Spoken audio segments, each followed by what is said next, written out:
Okay, I'm going to go ahead and get started since we're 3 minutes after. And this first part is not a presentation. It is just a little background on who we are and what we do. So thank you everyone for coming today. Public Scholarship and Engagement is a university-wide office that's dedicated to building and supporting meaningful relationships between communities and UC Davis scholars and supporting any and all work of public impact. So for graduate students specifically, that includes championing and promoting your work through storytelling, providing financial support for student-led workshops or events, and offering technical assistance or training like this around different aspects of public scholarship. If you are like me and not entirely sure what public scholarship means, it's broadly defined as research, teaching, learning, and creative practice that has an impact beyond the university. So something scholars do with the public or with the potential to impact the public and that appeals to a general audience. So my name is Mary. I'm the Director of Communications for Public Scholarship and Engagement, which entails a lot of the storytelling and event promotion I just mentioned. And then at a higher level, thinking about who we want to reach and what we want them to know so that we can build a solid strategy for sharing both our work and resources with the campus and community. Tessa? And my name is Tessa Hill. I'm a professor in Earth and Planetary Sciences, and I'm also the Associate Vice Provost for Academic Programs for Public Scholarship and Engagement. So that means in my role, I get to support faculty, and sometimes I'm lucky enough to support students like all of you who are doing work with public impact or where they want to increase the public engagement aspects of their work. Just so you know, I've put a link into for our office into the chat box so you can learn more. And I'm just going to cover the general presentation and flow, or the presentation flow and general expectations. So please be engaged and active in our discussions. It's fine for you guys to have your camera off, but please do consider turning it on when you're in a breakout room. We'll be using some slides today, as well as an interactive brainstorming tool, Jamboard. And for anyone who's unfamiliar with Jamboard, Tessa will be explaining what we're doing in there. So just an overview, we have an hour and a half to dig into strategies for communicating with the public or generally non-academic audiences. Tessa's going to start with a warm-up activity around setting communications objectives. Why do you want to share your research with public audiences? And then I'll talk a bit more about identifying your target audience and tailoring your communication. So who do you want to talk to? How can you talk about your research in a way that makes sense to them? Tessa will then introduce you to the Compass message box and lead you through another activity.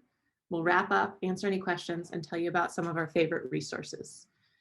It's important to note that all the tools we share today can be used for non-academic audiences, but are definitely helpful for communicating with academic audiences too. So live captioning should be working. This whole session is being recorded and will be posted to the GradPathways YouTube, but the activities and the breakout rooms will not be recorded, so please do feel free to share openly in there. At the bottom of your screen, you should have noticed an option for closed captioning or a little pop-up that gives you subtitles or I think a live transcript. If you have any issues at all with the technology or accessibility, just send us a message in chat or let us know in real time. Totally up to you. Okay, so we're going to start sort of our first activity for the day, and I'm going to put a link into the chat for Jamboard. And I'm going to ask that you all open up that link. I am going to share my screen with the Jamboard in just a moment. So you'll be able to see it on the main screen. But for much of what we're doing today, we're actually going to ask for you to use it on your own computer. So for those of you who just joined, I'm going to put this link in there one more time. So please join the Jamboard link. And you should land on a page that says, welcome to Your Research Matters. So I'm going to share screen. Hold on one second. Okay.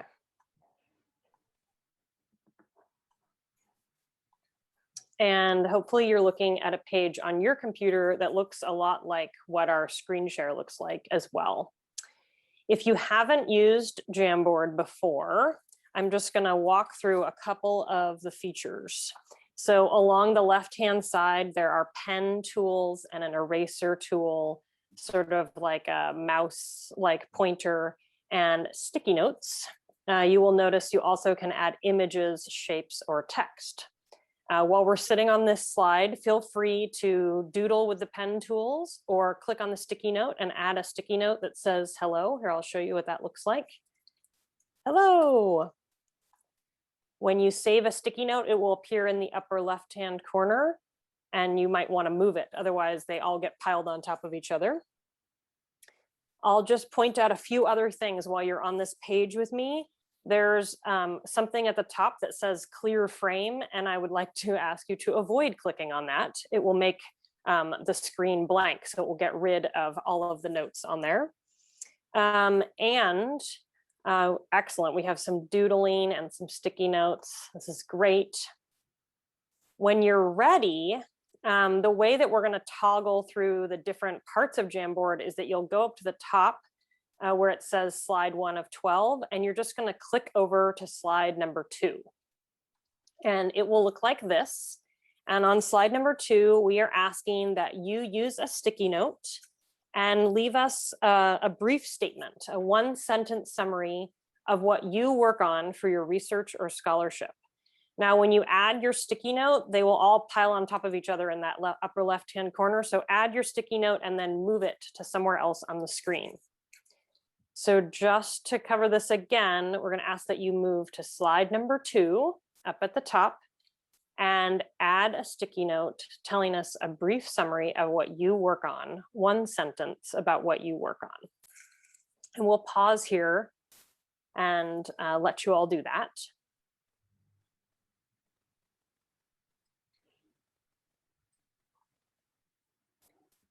I think we had one additional person join, so I'm just going to put that Jamboard link again in the chat if you haven't opened it up yet. It's there waiting for you in the chat. Oh, we have a few more people joining, so I'm going to keep putting that link in the chat so people can see it. So open up this link when you are able. The link is waiting for you in the chat, and you're going to click up to slide number 2 at the top. And this is great. We're getting some great explanations. We're looking for a 1-sentence or brief summary of what you work on.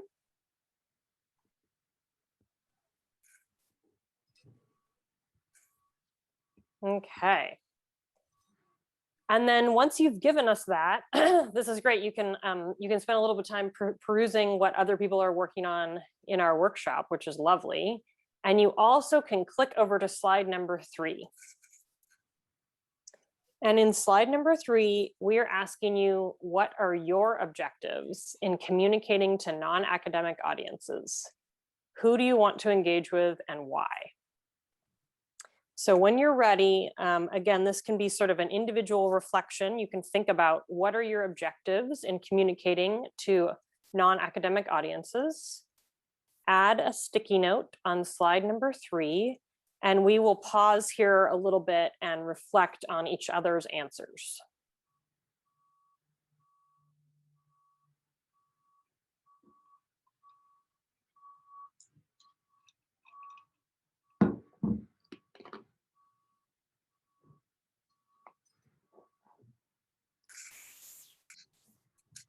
I'm going to put, just in case people miss the instructions, I'm going to go ahead and write them into the chat. You have plenty of time to work on both slide number 2 and slide number 3.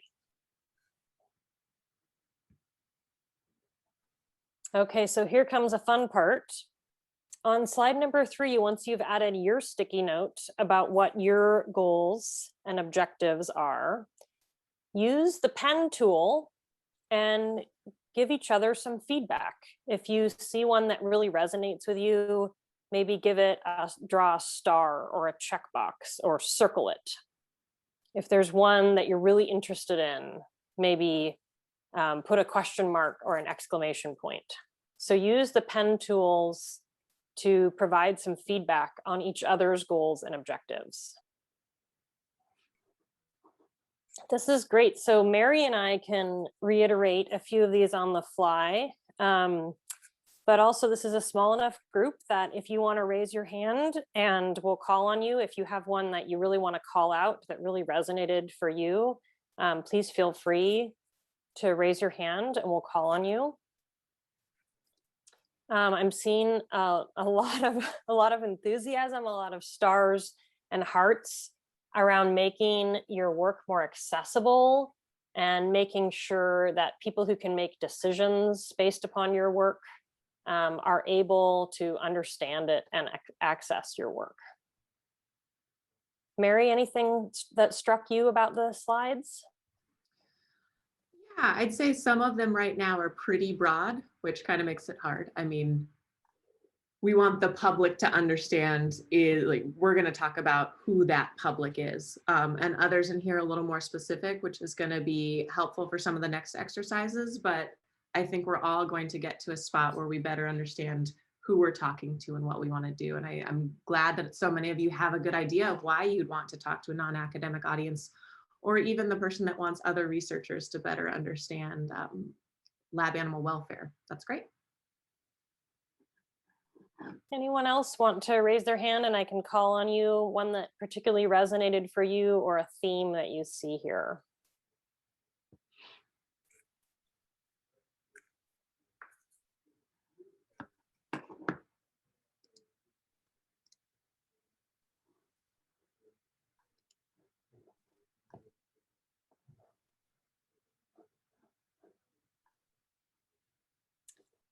Ian, thank you.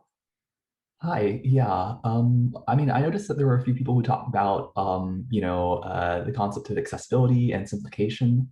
I think that's always really interesting because there's, I think, a careful balance between like how much to simplify until you sort of lose the core of the message.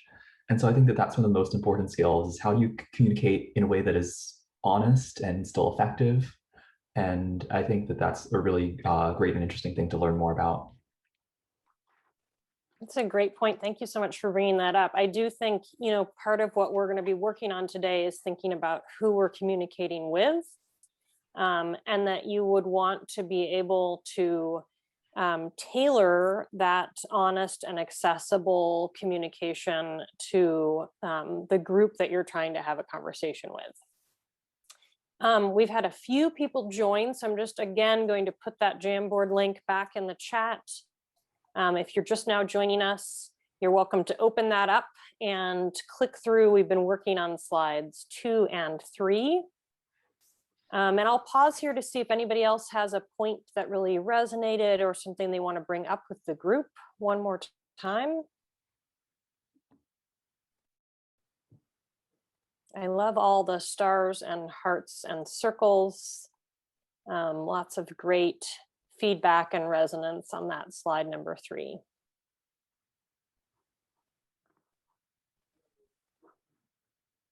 Okay, Mary, I think we have our goals and objectives here pretty clear. We're trying to improve access to knowledge and make sure people can use knowledge and understand knowledge. And that seems like a good place to transition to your presentation.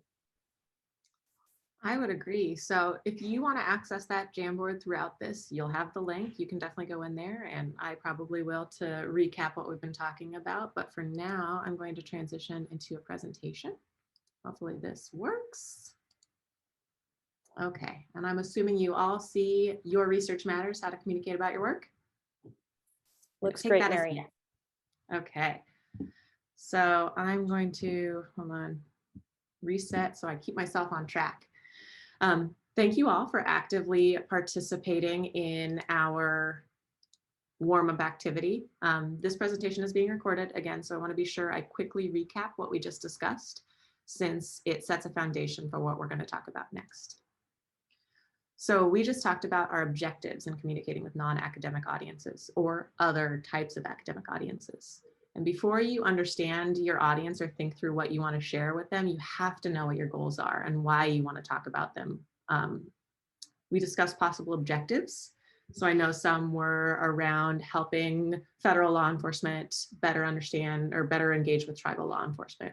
Some were about communicating your research in a way that's accessible with the public, but not losing some of the nuance or making sure it's effectively communicated without simplifying too much. I remember there was helping researchers and the general public better understand lab animal welfare. So that's great.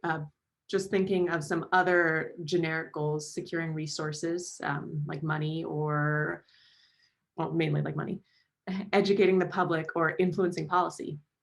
A good first question you can ask yourself is, why does my scholarly work matter to other people? And it's relevant every time you try to explain your work. With scholarly work, you might not know what the public impact will be, or it may not have a public impact, but you may still want to tell people about it. So you all belong here and your research still matters. Now we are going to cover the basics of audience development, e.g. figuring out who to tell what and why. And here are some of the questions I start with when I'm trying to share news, events, opportunities, etc. So who are they? Public is really large, and try as you might, it's impossible to reach everyone. So you use those goals and objectives to define your audience.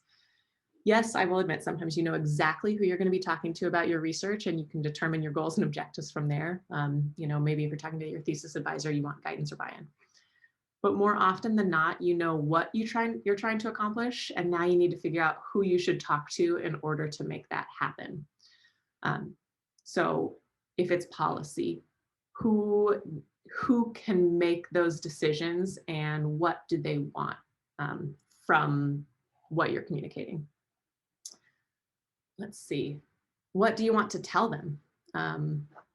Your objectives in communicating should help you answer this question. Do you have a specific call to action? Are you telling them about your research because you're looking for collaborative partners? Are you applying for grant funding?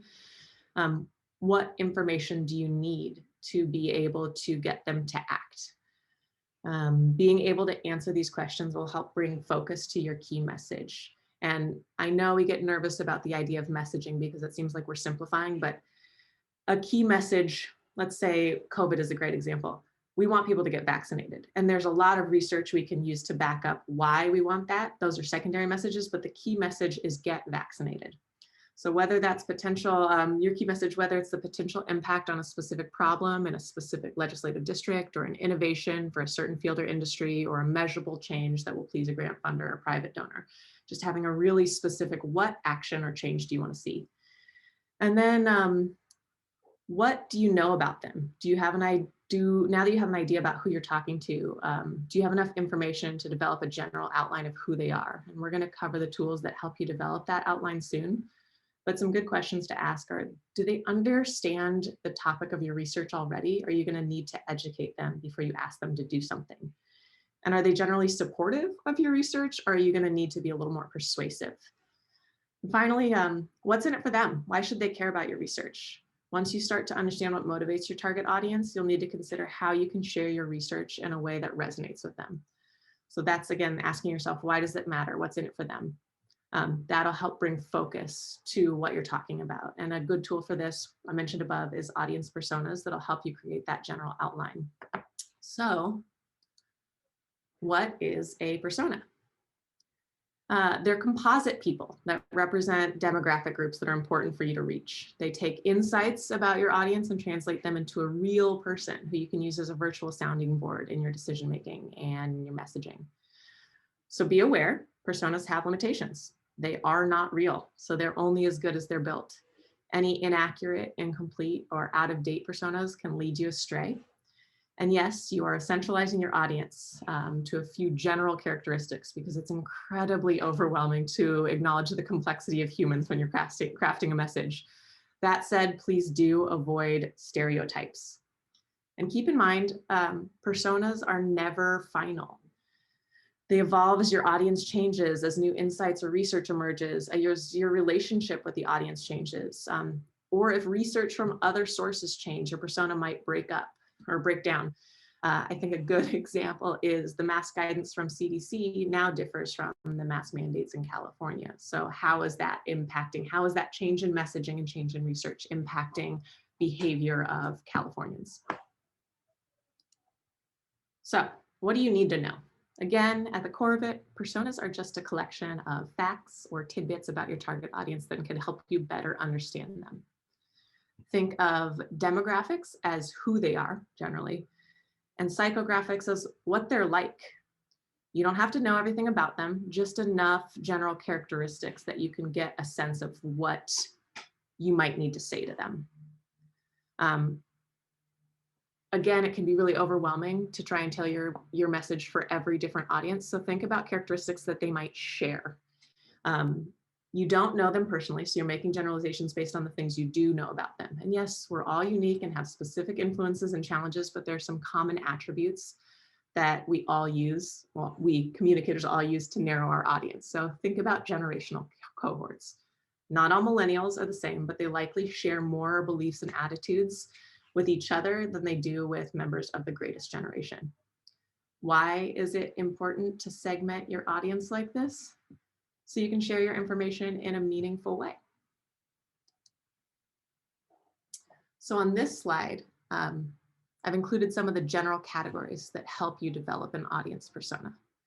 I know it can be pretty daunting at first to brainstorm this fictional character, so I recommend starting with someone you know who might be part of the target audience you're thinking about.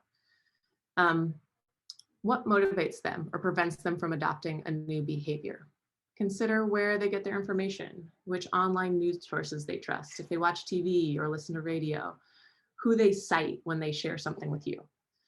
Think about what shapes what they believe. Is it family members? Is it the community they live in? Is it information they get from their employer? Is it their place of worship?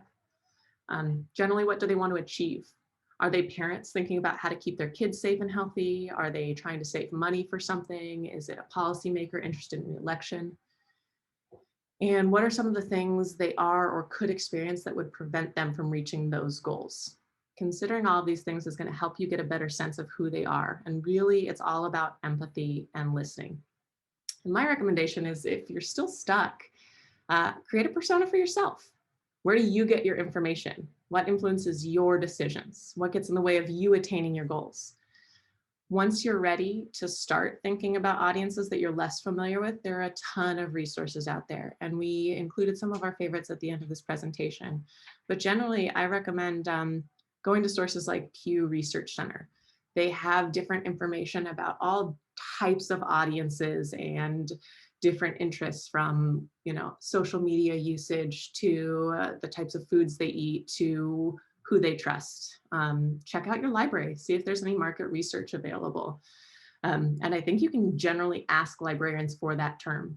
You can read trade magazines to get a sense of the language that people use in different industries.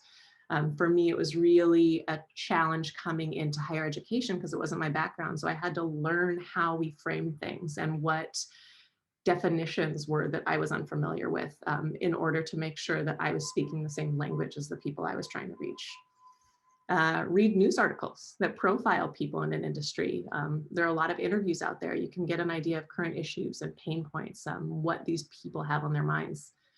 And you can often just search on Google or DuckDuckGo how to develop an audience persona for. So that was a pretty quick overview, but I'm always available if you want to talk about audiences more. Since we've covered the basics of audience development, I'm going to hand it over to Tessa to talk about organizing your thoughts and preparing to communicate. That's great. And I'll just mention that we definitely will have time for questions. So if you have questions for Mary, we will have time at the end, and you can pester her with more questions about audiences. But we're going to move back to sort of an activity again to get you thinking about connecting your potential audience and the work that you do. Next slide, Mary. Okay, so the next couple things that we're going to do have been heavily influenced by two resources. The first is the Compass message box, and I'm going to put that into the chat box right now. So you will see that I'm adding this resource into the chat. We're going to walk through this activity, but if you end up wanting additional examples of how others have filled out, that activity, there's lots in that free resource that I put in the chat. And the second is that I'll lean a little bit on a new book called Getting to the Heart of Science Communication, and I highly recommend the book. And I'll just point out here that both of these resources were geared towards scientists, but the philosophies and the activity that we're about to do as a group is generally applicable to any field. And so I hope that no matter what discipline you're in, no matter what your research or scholarship is about, that you will find sort of the next couple things that we're doing to be useful. Mary, next slide. Okay, so the techniques that we're about to walk through can be useful in a variety of different settings. I find that they help provide good internal feedback and sort of self-correction. So sometimes I use these techniques, even if I can't practice them with another human, I will go through this activity that we're going to do just with myself to think about maybe, how I'm writing or thinking about a topic. It can help you craft ideas for audiences, connecting to what Mary just talked about. It's a great organizational tool and helps you develop a narrative or storyline about your work. And then I think there are more ways we can apply this activity, and we'll come to that at the end, and I'll ask all of you to help me brainstorm that. Next slide, Mary. Okay, so the basis of our activity is the compass message box. And the first thing that I would really like to do is to rename this activity. I am colleagues with the people who came up with this, so I'm fairly comfortable saying that I wish that they had named it differently. I would love to rename it the Organize Your Stuff box, because it's really about a tool to help you organize your thoughts about your scholarship. So what I'm going to do is I'm going to walk through each part of what's in this drawing, and then I'm going to put sort of my notes about this into the chat box. So you get me explaining it, and then you'll get the sort of the text of that explanation in the chat box as well. My recommendation is that if you have a blank piece of paper handy, that you go ahead and draw this box, these segmented boxes, on a blank piece of paper. You also could just take notes on the different parts if you prefer. So the first part of the box is the audience at the top. And so what we want to be able to put here, and you don't have to do this yet, we're just walking through the components, is a short description of who you want to engage in a conversation with. What do you know about them? So you could put an example. Can I pause for 1 second? Yes, please. You can have multiple audiences. That's totally fine. But for this and for everything, it's great to just choose one.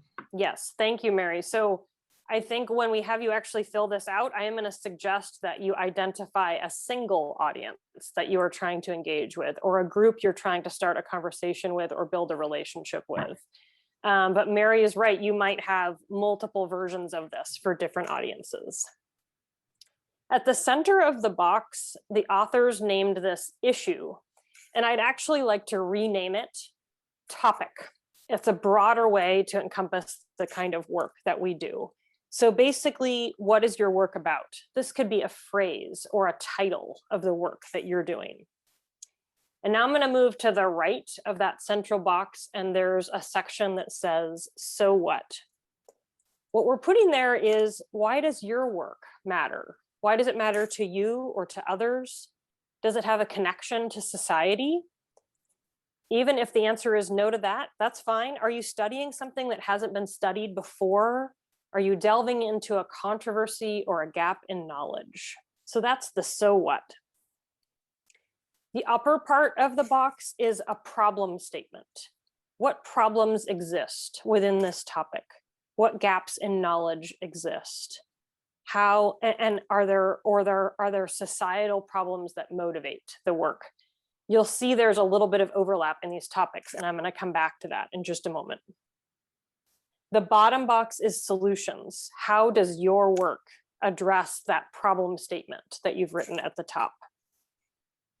And then on the far left, there is benefits. How will we be better as individuals, as scholars, as society, because of the work that you're doing? Okay, now to address an obvious question, which is redundancy. For some projects, only a few of these boxes may resonate. So maybe you'll feel like filling out only 3 of them and the 4th feels completely redundant. And that is completely fine. So you have free reign to fill out. I would recommend trying to fill out 3 sections, issue plus 3 of the sections of the box. But if it feels like, for example, for your project, that the problem and the so what are really close to one another, then you could just do one or the other. Essentially, we want you to adapt these categories to fit your research better.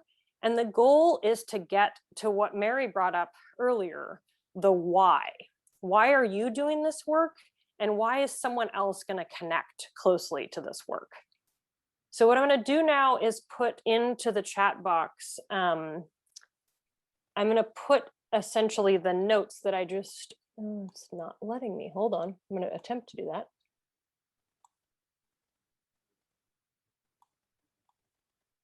Hold on. Okay. Okay, so I'm going to start, I'm going to put the notes of each of those sections into the chat so that you can sort of see how I walked through them. And then we're going to talk about one more thing before we actually have you fill out your own message box or organize your stuff box. Catchy title, Tessa. I know. You can see why they didn't pick my title. But this is not simply about messaging. This is not about getting the words right. It's actually about organizing your ideas so that that why statement is really clear. Okay, so I've added into the chat box, I think, everything that I just walked through. And now, Mary, if you're willing to go one more slide, I just wanted to make one additional point.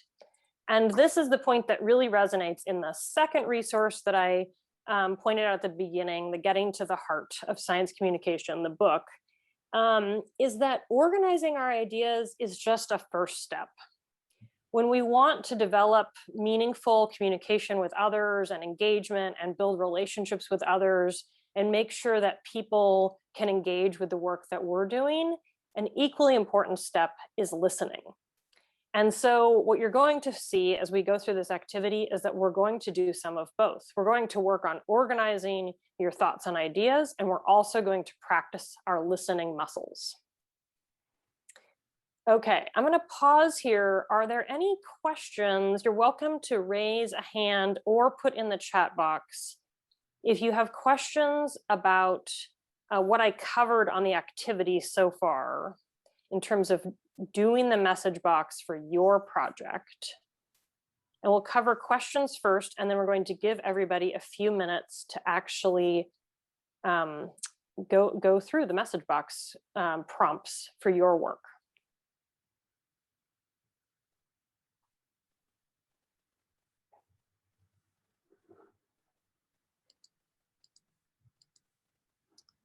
I think they're ready to dive in, Tessa.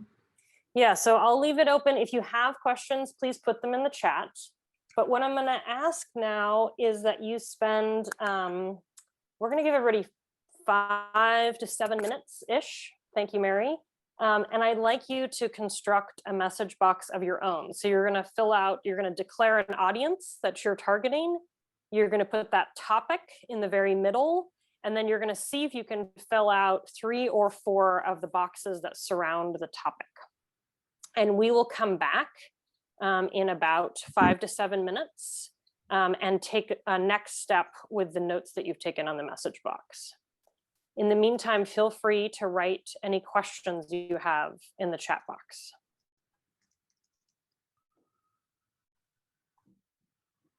Okay, let's come back. And again, I will just ask, did people encounter any questions or problems before we discuss your work using this tool?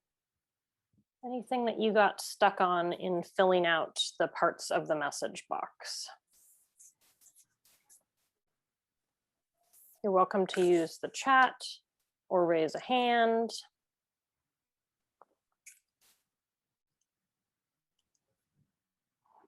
Okay.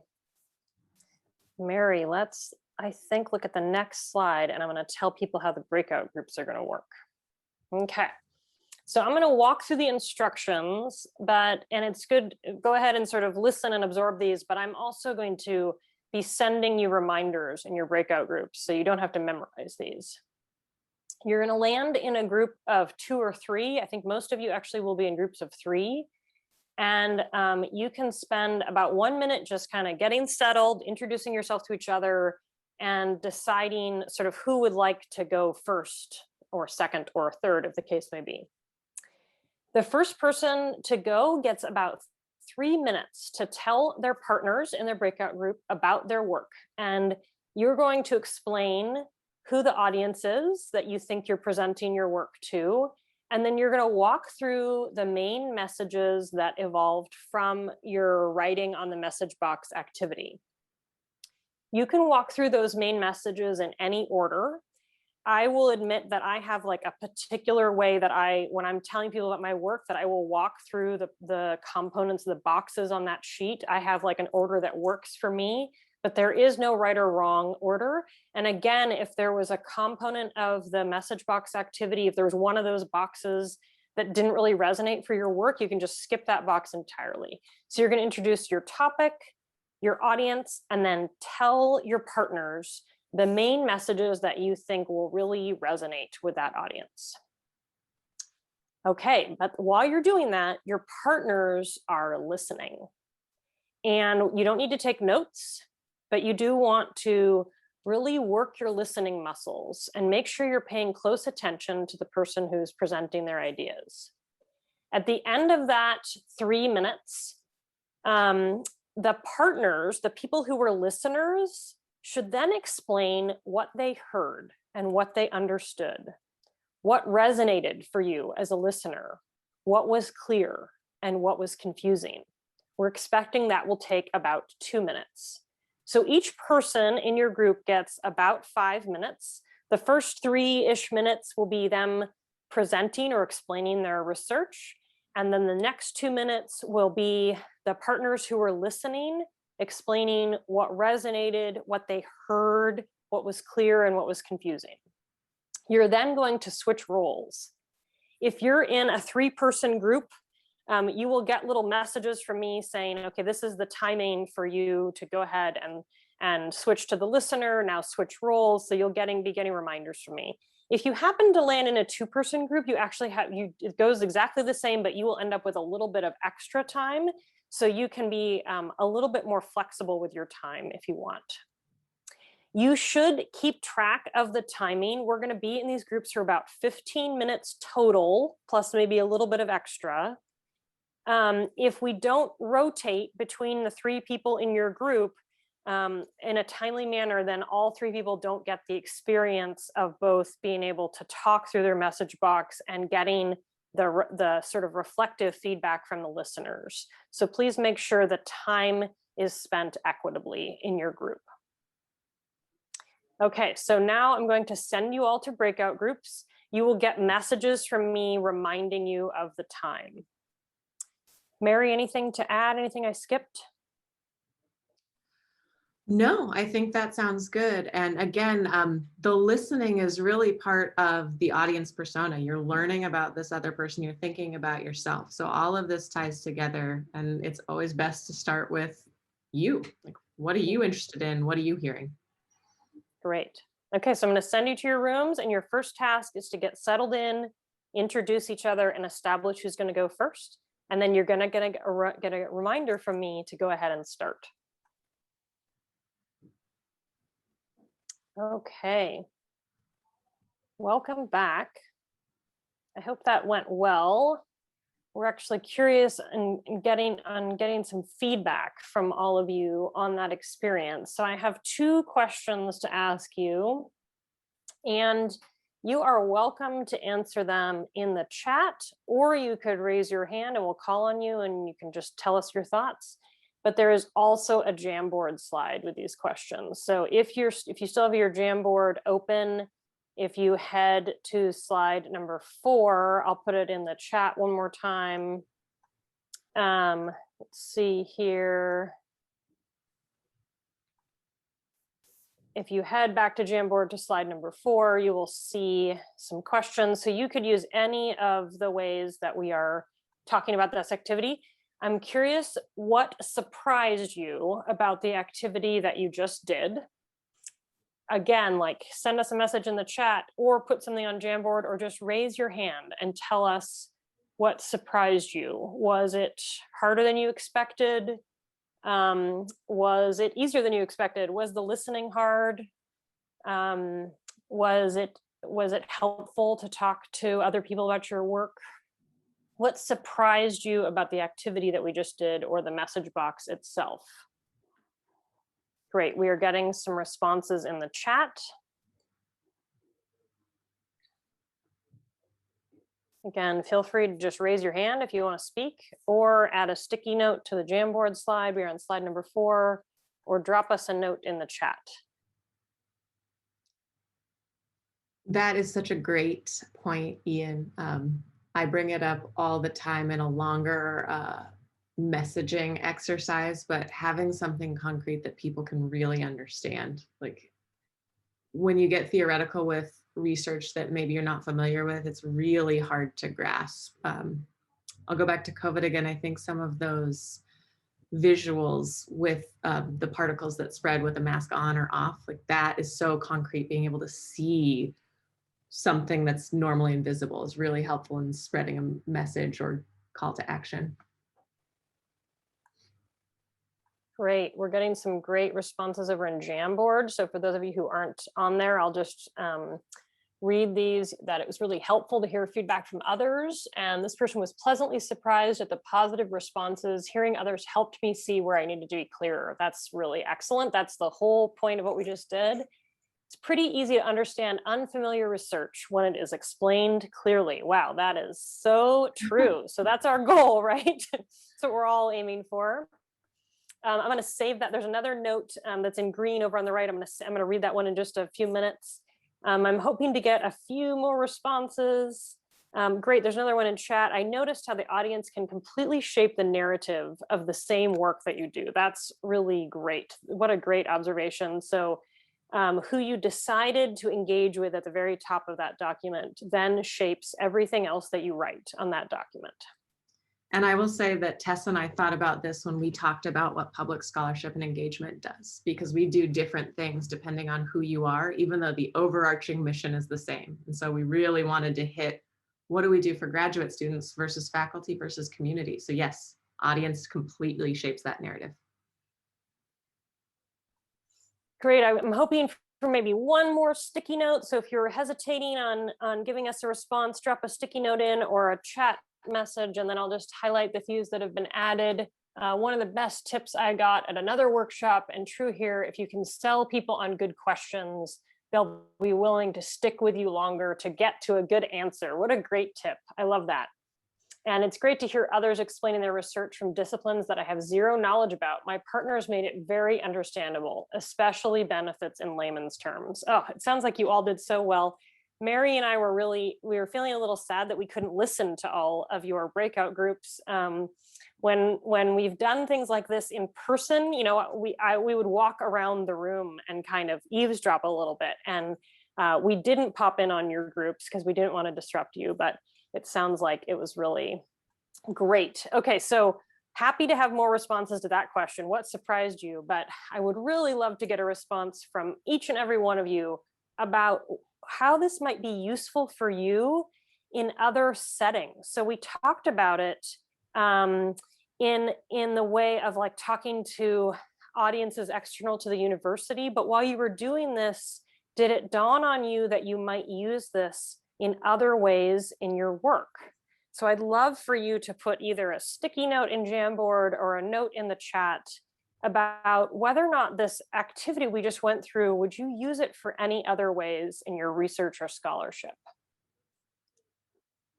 And I'll just read a couple other ones.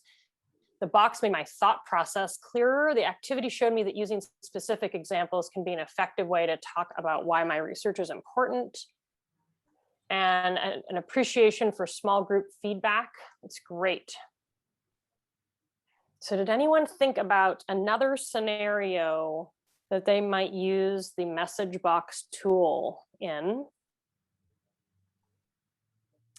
For when we need to advocate for funding and to carry out the research. Excellent example. So when you all were in groups, Mary asked me sort of how often I use this tool, and I said we use it a lot, and that was the first example I gave Mary for how we use it in my lab group. Is anytime you need to meet with potentially a funding agency or someone who might support the work, this is a great.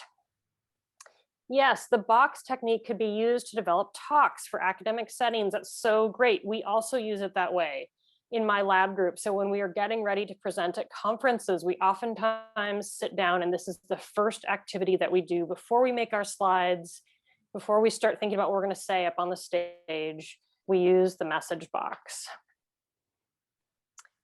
Okay, here's another one. The organization of this process helped me get to the point in a clear way and more quickly than I otherwise might have. Great tool for preparing talks or other events.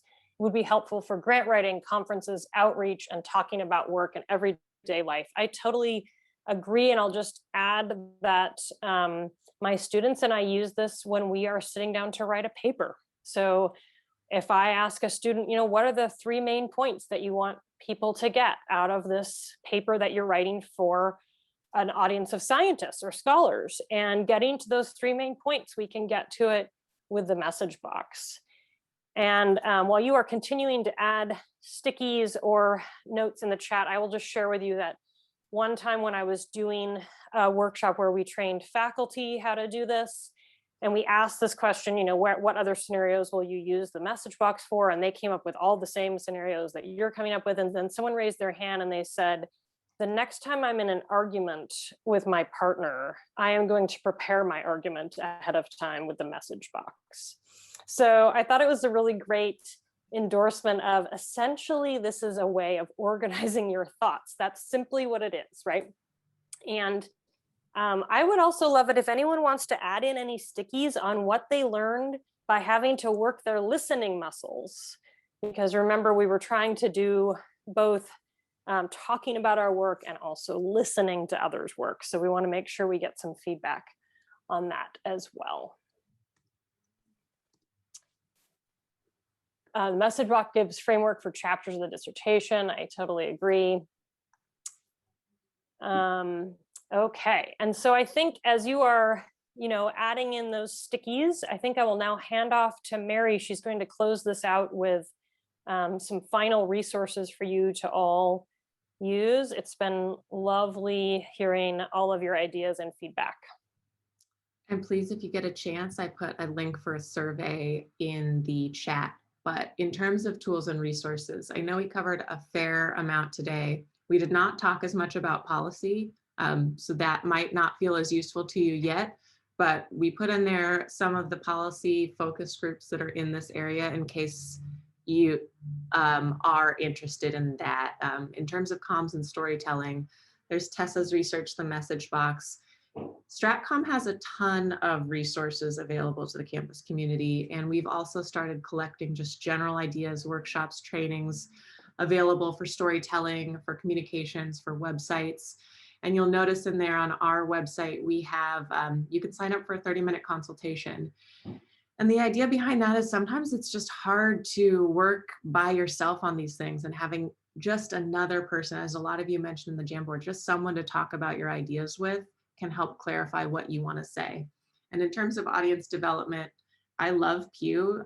Sometimes I just browse to see if I can confirm or oppose some of the thinking I had around different, again, generational cohorts or around technology use, either here or in other countries. Google has a pretty cool way to use personas and empathy, and they make it specific to marketing, but I would argue just in general communication. And I believe Tessa just answered that question about the recording and the slides. Yes, we will give you as many of the resources as we have available. Before we sign off, any other questions? You can feel free to contact us, ask us now, stick on a bit. We have about 6 more minutes, so totally up to you. Or if you want to quietly drop off, you're welcome to. And if you are dropping off, we'll just say thank you so much for attending today and for your fabulous participation. And if you're doing any public facing workshops or trainings in the future, You'll notice there's co-sponsorship actively advertised on our website. So if you think you can use that, please go ahead and submit a request. I do have a question. So in thinking about audience, in a lot of the presentations that I do, I want to reach a broad non-scientific audience.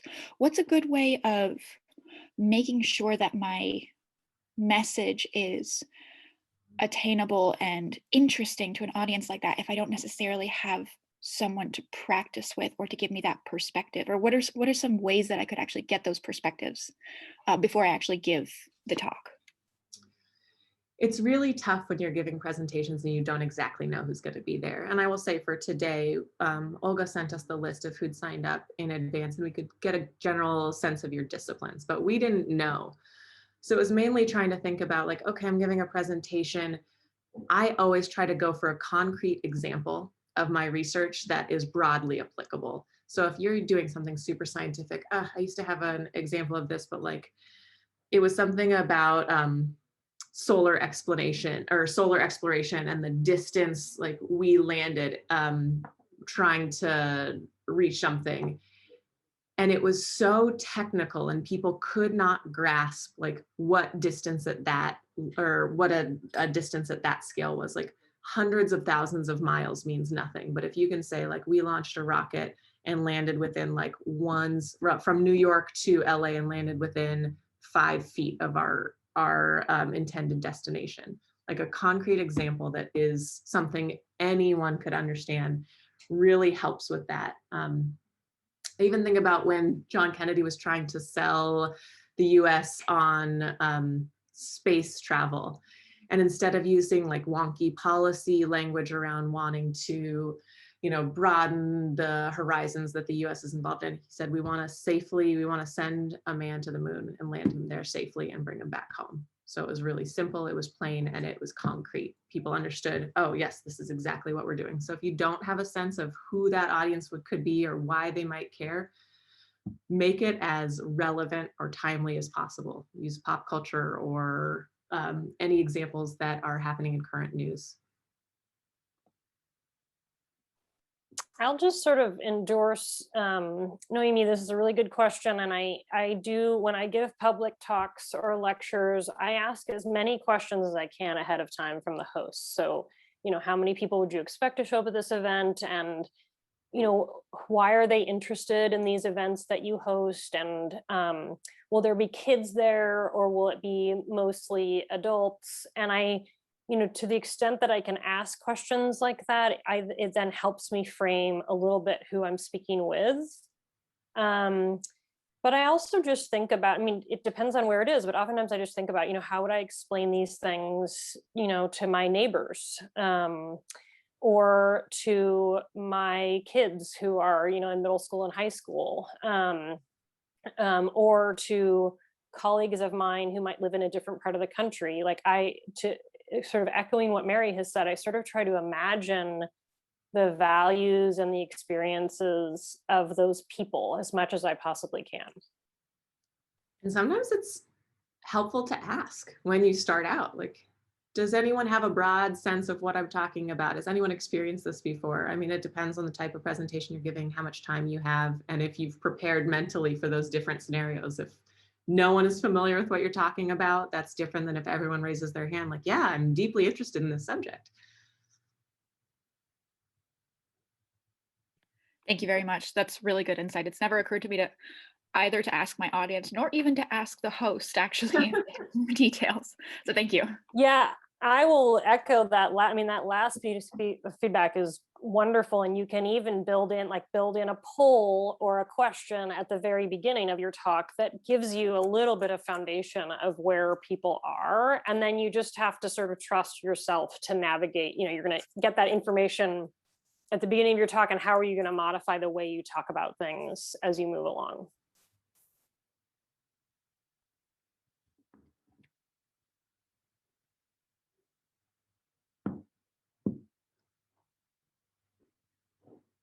Pull Yeah, everyone. I'll just second what Ian just said. I use poll everywhere quite a lot in talks, and that's a great way of getting people's. And you could do that sort of throughout. If you were doing a talk on Zoom, you could do it, throughout the talk. You could do multiple different polls. Okay. Thank you all for joining us and spending time on this topic today. Have a great afternoon. Yeah, happy Thursday.